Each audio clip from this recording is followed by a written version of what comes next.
So this Shabbos is known as Shabbos Hagadol, the Great Shabbos. You know, the Rishonim in the Medrash explains that the reason why it's called that is because the 10th of Nisan, that year that we left Mitzrayim, it fell on a Shabbos. And the 10th of Nisan was the day where the Jewish people were commanded to take a sheep and to prepare it for the Karban Pesach that would be brought that Erev Pesach. And so the Medrash says that when the Mitzrayim saw the Jewish people preparing these sheep, and they asked them, why are you doing this? And the response was to prepare it to be a sacrifice for the Bnei Shalom. Now the Mitzrayim, one of their idols was the sheep, so they were obviously very upset by this, but they didn't say anything, it didn't stop the Jews from doing it, and that miracle of the Egyptians allowing us to prepare the sheep for the Karban Pesach, that was a great miracle, and we celebrate that by calling it Shabbos Hagadol.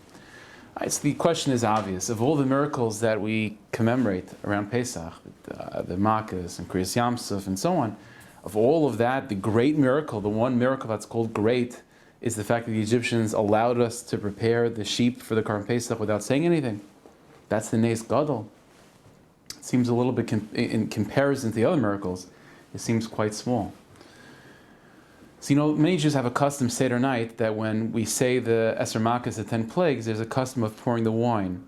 Some people use their finger to pour a little drop of wine for each makkah. Why? This is a number of reasons. One of the famous reasons that's given is to show empathy and rachmanis for the Egyptians who suffered with these makkahs. Now that's a very strange thing. Why would we show any rachmanis, any sympathy to our enemies? I mean, Chazal say someone who has compassion on people that are cruel ends up having cruelty to those that are compassionate. We generally understand that if the Rebbeinu Shalom brought 10 plagues upon the Egyptians, clearly they deserved it. So why are we showing any level of mourning even, or even sympathy for these people?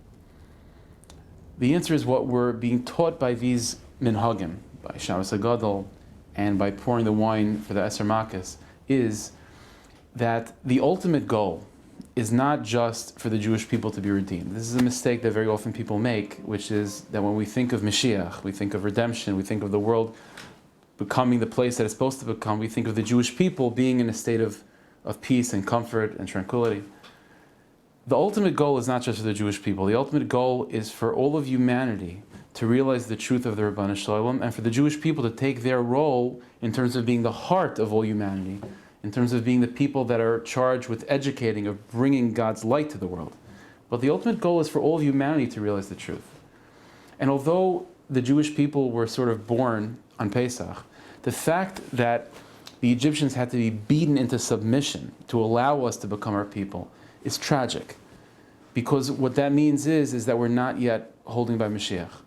Because Mashiach would mean that the Egyptians themselves would embrace the Jewish people in their role. And the Egyptians themselves would embrace the education that the Jewish people would offer to them. And our hope towards Mashiach, when we daven for Mashiach, it's not just about the Jewish people taking her role in world history, but it's about all of humanity embracing that and allowing the Jewish people to teach and to bring light of the Rebbeinu Shalom to the world, and all of humanity to be uplifted. And so on Pesach, although we're celebrating the birth of the Jewish people, we have to always be cognizant of the fact that this is not it.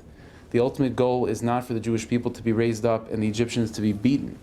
The ultimate goal is for the Jewish people to be raised up and to bring light to the rest of humanity. And therefore, the Seder night, we pour wine out to remind ourselves how this is not the way it's supposed to be yet. This is the beginning. Pesach is the beginning. But the goal is that everyone should be on board. All of humanity should be on board. Shabbos Hagadol, the great miracle of Shabbos Hagadol that brings us into Pesach, is giving us a little bit of a taste of what that's going to be like when Mashiach comes. See, this was the moment, what was the miracle of Shabbos Hagadol? That the Egyptians allowed us to bring the Karban Pesach.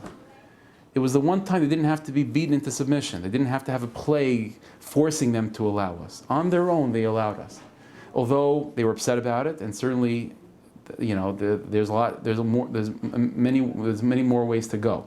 But at least it was a taste. It was a beginning of us being able to see a little bit of what the future holds for us, which is not just the Jewish people being free, but all of humanity to embrace the role of the Jewish people and to allow the Jewish people to bring God's light to the whole world.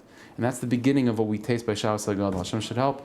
Hashem should help that we should be Zaycha this Shabbos to be able to to merit, to be able to experience that ultimate end of where all of humanity is brought under one canopy. L'das as Hashem Yisparach through the power and through the holiness of the Jewish people. B'yeskal tzedek, b'meher v'yimeinu, amen. Thank you, Hashem. Thank